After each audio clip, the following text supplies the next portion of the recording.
Hello and welcome to this RM6289 webinar about power purchasing agreements. My name is Chris and I'm from CCS's Energy Net Zero team, and I'll be giving you a high-level overview today of what a power purchasing agreement or a PPA is and how it can potentially help your organisation.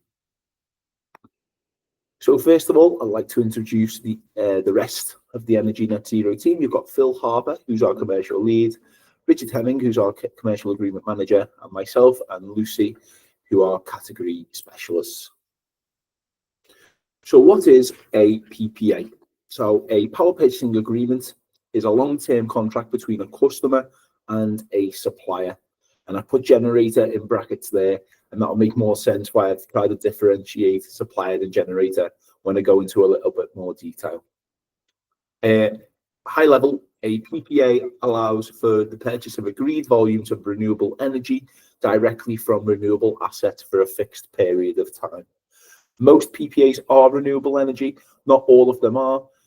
When we go into more framework details, you'll see that our framework is exclusively renewable energy.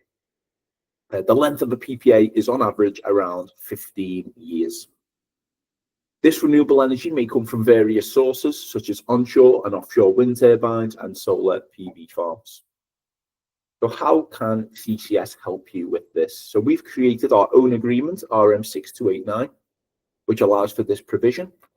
So which public sectors organisations can use to procure PPAs with confidence using bespoke terms and conditions. So CCS, with the use of external legal as well, have created these terms and conditions that sort of try to combat the long negotiation process that is often associated with power purchasing agreement contracts. We tried to make it as off the shelf and easy to use as possible, with the lack of resource within the public sector to do this in mind. So to give another overview of what a PPA is and how it differs from a utility contract is the long-term nature of it. A utility contract often lasts between 1, 2, 3 years, something around that, whereas the average PPA contract lasts for, on average, 15 years. It can be shorter, it can be longer depending on the asset. However, they are often, well, the average 15 years, as I say. There's that renewable aspect as well. How it differs from a normal utility contract is that the power you're going to be procuring through this agreement will be 100% renewable. And lastly, how it differs from a utility contract is that you have a fixed price for the full term of the PPA, often linked to an index, but that price will stay fixed. So what are the benefits for your organisation? The first one being energy security. So as we've seen in recent years, energy security is high on the agenda for a lot of organisations. So you have a reliable source of energy throughout throughout the length of the PPA contract. Next, it helps organisations towards their energy net zero targets, depending on your reporting. You can also budget with confidence with a PPA with that long-term fixed price. You'll be able to forecast what your spend will be on energy. And lastly, we have the additionality aspect. So if you were to have a new build asset, you'll be procuring energy and putting it onto the grid that wouldn't have been there if it wasn't for the contract that you've signed. So you're adding that renewable energy to the grid. There's many types of power purchasing agreement. I've got 3 in front of me here and in front of you here. And I'll talk about each of them and how CCS's relation to each of them. So first, we've got the corporate PPA, or indirect PPA, as it's sometimes known as. This is the most important one in our eyes, as this is the one we have used to base our new framework upon. This is the only one that is the only type of PPA that is accessible through RM6289. And this is a long-term agreement between a supplier and a customer to purchase energy from a renewable energy source.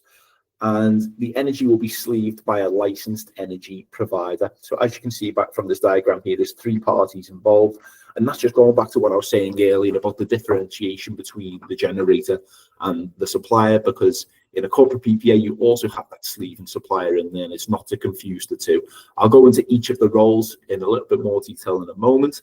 But next, we'll talk about direct wire PPAs. So these are different to corporate PPAs, as they are directly, you're directly using the energy that is being created by the generation. So this, the asset provides the electricity to the buyer through a direct physical connection. So imagine on your estate, you've got a field next to your organization, and for lack of technicality, excuse me, but if you were to plug that energy in directly to your lines, you'd be off taking that energy directly.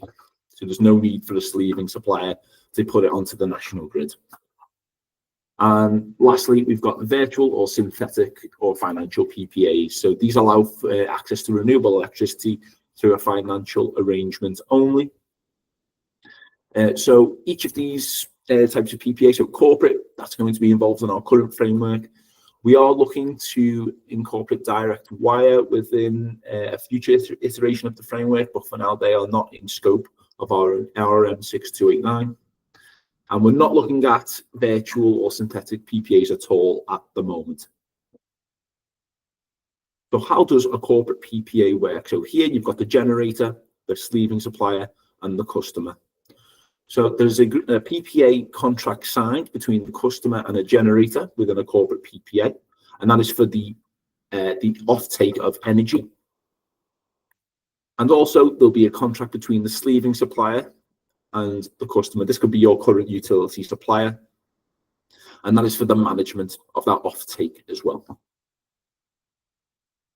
So what is the role of the generator within a PPA contract? So the renewable asset which produces the required volume of energy for the customer from the date agreed within the contract for the entirety of the contract length. They will be responsible for the installation and the maintenance of the asset. So here you can see the 6 suppliers that are on our framework: Voltalia, EnBW, Statkraft, RWE, Ethical Power, and SSC. These are, if you were to procure a PPA through this framework, who you'd be signing that PPA contract with. And just to go back to that previous slide, that is for this agreement here. And next, we've got the role of the sleeving supplier. So the sleeving supplier acts as an intermediary between the generator and the buyer. They facilitate the transaction by managing the delivery of energy. They're in charge of calculating and submitting the monies owed to the generator.